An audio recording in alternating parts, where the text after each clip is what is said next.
everyone, how are you? It's me Nawad here. Welcome to my YouTube channel Unique Engineering Tips. So this is our lecture 15th of fluid mechanics. In this lecture we are going to discuss about model analysis, that is similitude, model laws and classifications of models. So first we will discuss about what does model analysis means. So it's a process in which models of hydraulic structures, that is dams, spillways, canal headworks, etc. machines are prepared and tests are being performed on them to predict their performances before their actual construction. तो model analysis में हम क्या करते हैं, जो भी हमारे पास hydraulic structures आते हैं, जैसे हमारे पास डैम्स हो गए, स्पिलवेज हो गए या कैनाल हेडवर्क्स, रेगुलेटर्स हो गए, कोई भी हाइड्रोलिक स्ट्रक्चर्स है, उनके हम क्या करते हैं, मॉडल पहले प्रिपेयर करते हैं उनकी एक्चुअल कंस्ट्रक्शन से पहले।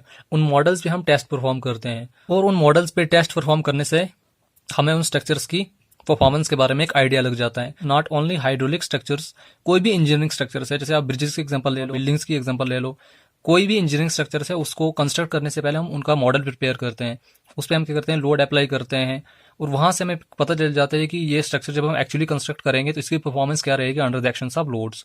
तो मॉडल एनालिसिस जो है काफी ज्यादा इंपॉर्टेंट हो गया है आजकल के टाइम में, पर्टिकुलरली इन सिविल इंजीनियरिंग की अगर हम बात करेंगे।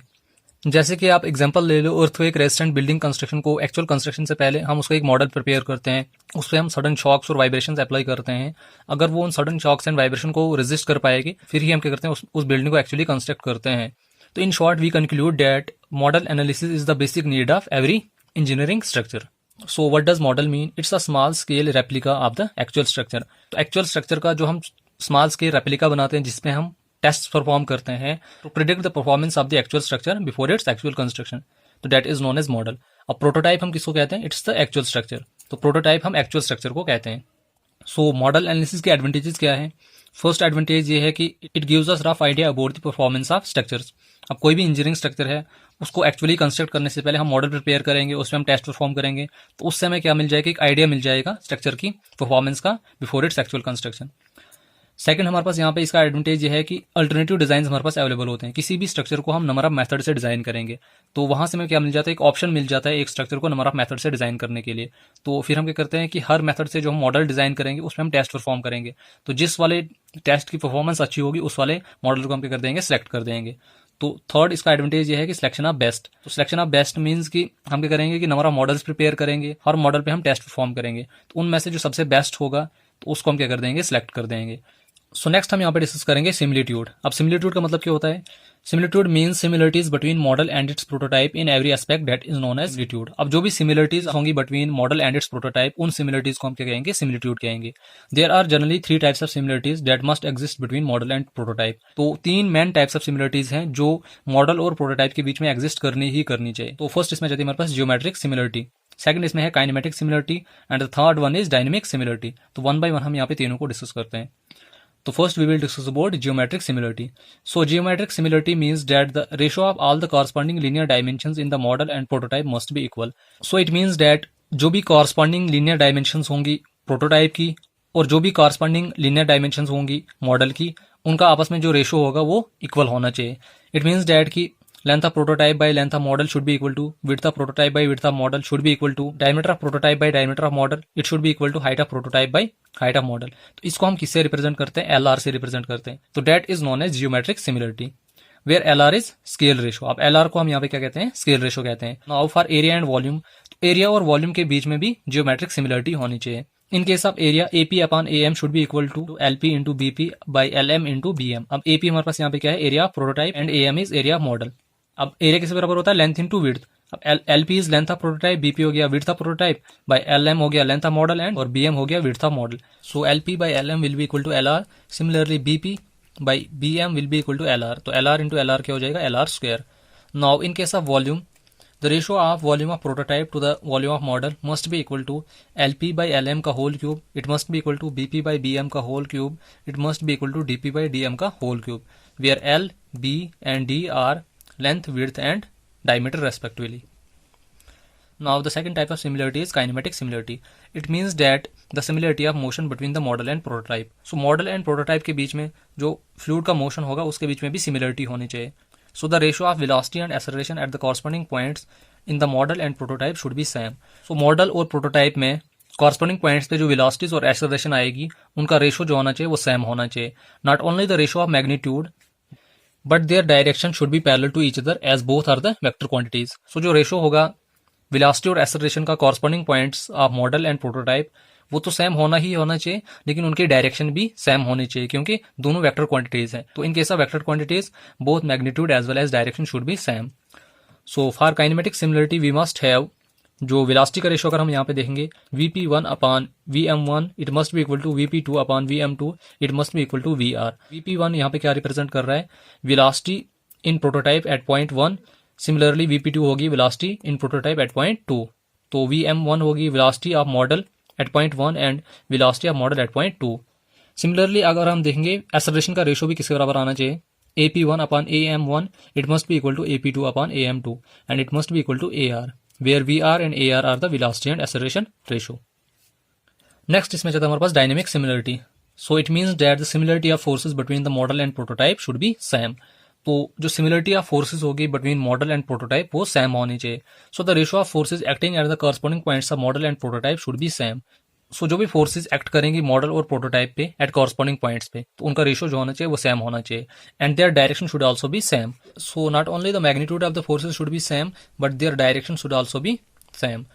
So in this case, ratio of inertia force of prototype to the ratio of inertia force of model should be equal to ratio of viscous force of prototype to the viscous force of model should be equal to ratio of gravity force of prototype to the gravity force of model should be equal to Fr. So ये थे हमारे पास तीन types की similarities जो एक model में होनी ही होनी चाहिए. नेक्स्ट हम इसमें डिस्कस करेंगे मॉडल लॉज और similarity laws. In case of dynamic similarity, the ratio of forces become the dimensionless number, so it means that the dimensionless number should be same for both model and prototype. अब देखो dynamic similarity के cases में क्या हो जाता है कि जो फोर्स का रेशियो है वो डायमेंशनलेस नंबर्स बन जाते हैं, क्योंकि न्यूमिनेटर में भी फोर्स है और डिनोमिनेटर में भी फोर्स है. फोर्स और फोर्स यहाँ पे कैंसिल हो जाएगी तो ये हमारे पास एक डायमेंशनलेस नंबर्स बन जाएगा. सिमिलरली यहाँ पे देख लो आप, यहाँ पे भी रेशियो ऑफ फोर्स है तो ये कैंसिल हो जाएगा, तो हमारे पास यहाँ पे क्या बच जाएगा, एक डायमेंशनलेस नंबर्स बच जाएगा. सो डायनेमिक सिमिलरिटी के केस में जो रेशो है डायमेंशनलेस नंबर्स का वो सेम होना चाहिए. But it's quite difficult that dimensionless numbers. अब डायमेंशनलेस नंबर्स हमारे पास कौन कौन से आते हैं, जैसे रिनॉल्ड नंबर है, फ्रॉड नंबर है, वेबर नंबर है, यूलर्स नंबर है, मैच नंबर है, are same for model and prototype. तो स्पेशली अगर हम देखेंगे डायनेमिक सिमिलरिटी के केस में डायमेंशनलेस नंबर्स का रेशो जो है सेम रखना काफी ज्यादा मुश्किल हो जाता है. Hence models are designed on the basis of ratio of forces. तो डेट्स वाई की मॉडल को हम रेशो ऑफ फोर्सेज के बेस पे ही डिजाइन करते हैं. इट मींस डेट की डायमेंशनलेस नंबर्स के रेशो के बेसिस पे ही हम मॉडल्स को डिजाइन करते हैं.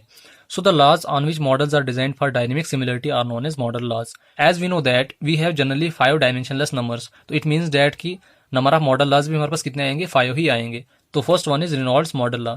इन this case models are based upon Reynolds number. तो इस केस में जो हम मॉडल को डिजाइन करते हैं वो रेनॉल्ड नंबर के बेसिस पे डिजाइन करते हैं. इट इंक्लूड्स, अब इसको हम जनरली कहाँ कहाँ यूज करते हैं, पाइप फ्लो के केस में हम इसका यूज करते हैं.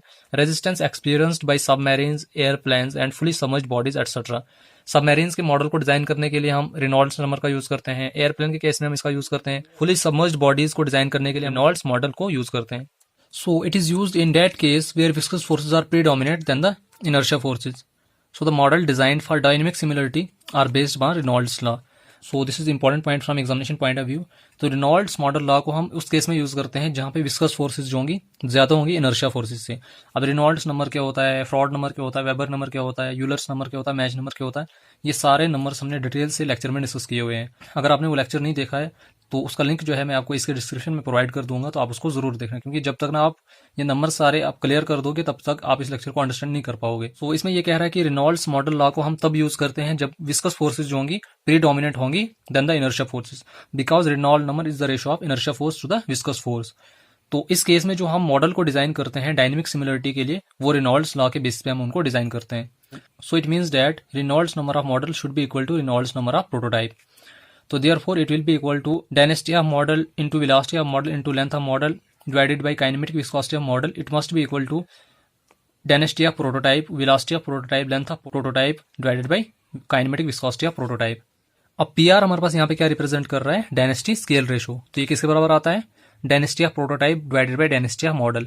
सिमिलरली VR क्या रिप्रेजेंट कर रहा है, वेलोसिटी स्केल रेशो. अब ये किसके बराबर होता है, VP अपॉन VM. LR हमारे पास यहाँ पे क्या रिप्रेजेंट कर रहा है, linear scale ratio. It is equal to R simply known as length scale ratio. It is equal to LP upon LM and mu R will be equal to mu P upon mu M. Mu R is kinematic viscosity scale ratio. अगर हमने यहाँ से time scale ratio find out करना होगा, it will be equal to T R is equal to L R upon V are, क्योंकि आप देखो velocity किससे बराबर होता है, displacement upon time, simply known as L upon T, or simply known as L R upon T, तो therefore V R is equal to L R upon T R. तो अगर हमने यहाँ से टी आर को फाइंड आउट करना होगा तो it will be equal to L R upon V R, तो वही हमने यहाँ से निकाला, time scale ratio is equal to L R upon V R. Similarly acceleration scale ratio it is equal to A R, it is equal to velocity scale ratio upon time scale ratio. Now force scale ratio will be equal to F R is equal to, अब फोर्स किससे बराबर होता है, mass into acceleration, तो it will be equal to M R into A R. अब mass को हम क्या लिख सकते हैं, डेंसिटी किससे बराबर होती है, मास अपॉन वॉल्यूम, तो देयरफॉर अगर हमने यहाँ से मास को फाइंड आउट करना होगा, it will be equal to density into volume, so M will be equal to rho into A into L, तो वही मैंने यहाँ पे लिखा है rho into A into L into A R. A R हमारे पास यहाँ पे क्या है, एक्सेलरेशन, तो इसको मैं सिंपली लिख सकता हूँ रो आर इंटू एल आर का cube into A are. L R हमारे पास यहाँ पे क्या रिप्रेजेंट कर रहा है, वॉल्यूम को रिप्रेजेंट कर रहा है। तो नेक्स्ट अगर हमने यहाँ से डिस्चार्ज स्केल रेशो को फाइंड आउट करना होगा, it will be equal to क्या हुआ, इट इज इक्वल टू, अब डिस्चार्ज के बराबर होता है हमारे पास एरिया इंटू वेलोसिटी। अब एरिया को हम सिंपली लिख सकते हैं एल आर का square into V R. So next हमारे पास यहाँ पे आ जाता है Froude model law. In this case models are based on Froude's number, तो इस केस में जो हम मॉडल को डिजाइन करते हैं वो फ्रॉड्स नंबर के बेस पे हम उनको डिजाइन करते हैं। It is applicable when gravity forces are predominate then the inertia forces, so this point is important from examination point of view. इसको हम तब यूज करते हैं जब ग्रेविटी फोर्सेज जो होंगी वो इनर्शिया फोर्सेज से ज्यादा होंगी। It is used in that case when free surface flows such as our spillways, weirs, sluices, channels etcetera. तो स्पिलवेज के केस में, वियर्स के केस में, स्लाइसिस और चैनल्स के केस में फ्रॉड्स मॉडल लॉ को हम यूज करते हैं इन स्ट्रक्चर्स के मॉडल्स को डिजाइन करने के लिए। It is also used in case of flow of jet from an orifice और नोजल, तो जेट के केस में भी हम इसको यूज करते हैं। It is used where waves are likely to be formed on surface, तो जिस केस में वेव्स की फॉर्मेशन अकर होगी ओवर द सरफेस, उस केस में भी हम फ्रॉड्स मॉडल लॉ को यूज करते हैं। And it is used in that case where fluids of different densities flow over one another. This is the most important point from examination point of view. तो frauds model law को हम उस case में भी use करते हैं जब different densities of fluids आपस में एक दूसरे के ऊपर फ्लो करते हैं, तो उस केस में भी हम फ्रॉड्स मॉडल लॉ को यूज करते हैं मॉडल्स को डिजाइन करने के लिए। इस केस में अगर हमने स्केल रेशो निकालना होगा फॉर टाइम के लिए, तो it is equal to root of L R. Scale ratio for acceleration is equal to 1। This is the important point from examination point of view. कभी सिंपल ऐसे क्वेश्चन आ सकता है, what is the scale ratio for acceleration in case of Froude's model law, तो आपके पास different option होंगे 1 2 3 4, तो you have to select 1। Similarly scale ratio for discharge is L R power 2.5, scale ratio for force is L R की power 3, scale ratio for pressure intensity is simply LR, scale ratio for torque is LR की power 4, and the scale ratio for power is LR की power 3.5. So all these points are important from examination point of view. So next we will discuss about Euler's model law. In this case models are designed based upon Euler's number.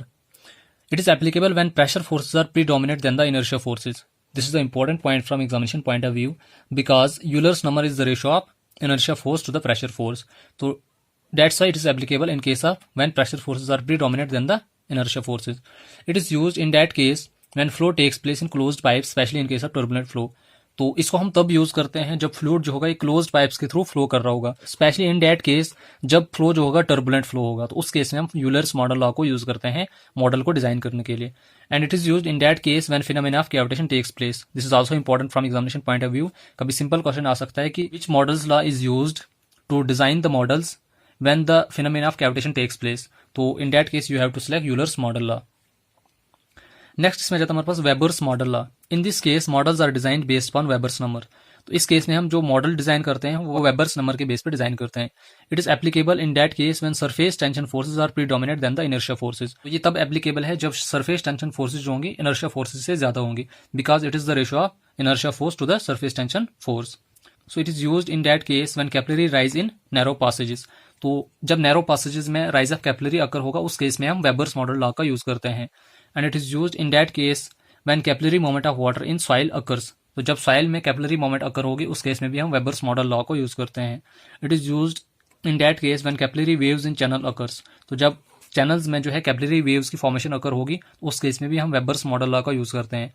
And it is used in that case when flow over weirs for small heads occurs. तो जब wears के ऊपर जो है flow अकर होगा तो उस case में भी हम वेबर्स मॉडल लॉ को यूज करते हैं। These all points are important from examination point of view. अब जो एमसीक्यूज पेपर में आते हैं वो इन्हीं पॉइंट्स में से आते हैं, तो ये पॉइंट्स जो होते हैं ये इंपॉर्टेंट होते हैं एग्जामिनेशन पॉइंट ऑफ व्यू से। सो नेक्स्ट एंड लास्ट इसमें जाता है हमारे पास Mach model law. In this case models are designed on the basis of Mach's number. तो इस केस में जो मॉडल डिजाइन किए जाते हैं वो मैथ्स नंबर के बेस पे डिजाइन किए जाते हैं।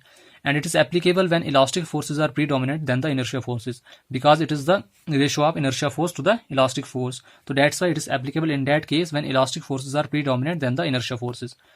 It is used in case of at that point where velocity is more then the velocity of sound. इसको हम जनरली उस केस में यूज करते हैं जब वेलोसिटी जो होगी मोर देन होगी velocity of sound, that is in case of supersonic speed.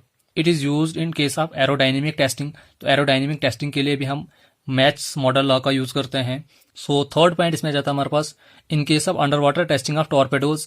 तो under water testing of torpedoes के लिए भी हम मैथ्स मॉडल लॉ का यूज करते हैं। And the last one is water hammer problems. This is the important point from examination point of view. तो जब भी वाटर हैमर प्रॉब्लम अकर होती है तो उस केस में भी हम मैथ्स मॉडल लॉ को यूज करते हैं मॉडल को डिजाइन करने के लिए।